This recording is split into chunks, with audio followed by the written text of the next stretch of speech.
மதுரையில் பிப்ரவரி 3, 4 ஆகிய தேதிகளில் தமிழக அரசு 144 தடை உத்தரவு பிறப்பித்துள்ள நிலையில் ஆர்ப்பாட்டம் நடத்த எந்த இடத்தில் எந்த நாளில் அனுமதி வழங்குவீர்கள் என்ற ஒரு கேள்வியை முன்வைத்திருக்கிறது மெட்ராஸ் உயர்நீதிமன்ற மதுரை அமர்வு. இது தொடர்பான முக்கிய செய்தியை பார்த்து வருகிறோம். கூடுதல் விவரங்களை வழங்க இணைகிறார் எமது செய்தியாளர் மாரிச்சாமி. வணக்கம். இந்த விவகாரம் தொடர்பாக தமிழக அரசுக்கு என்னென்ன கேள்விகள் உயர்நீதிமன்ற மதுரை அமர்வு தரப்பிலிருந்து முன்வைக்கப்பட்டிருக்கிறது? திருப்பரங்குன்றம் மலை விவகாரத்தில் பல வழக்குகள் மெட்ராஸ் உயர் நீதிமன்ற மதுரை அமர்வில் விசாரணையில் இருந்து வருகிறது.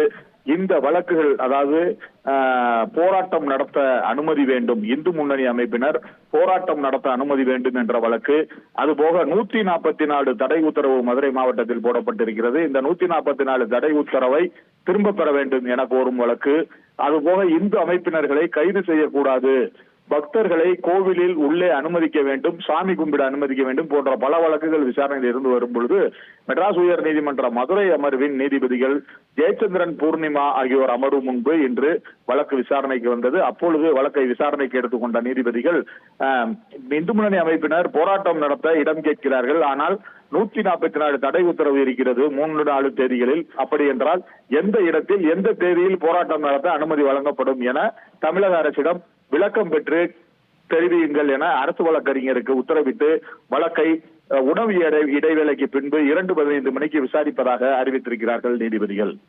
நன்றி மாரிச்சாமி, உங்கள் விரிவான தகவல்களுக்கு.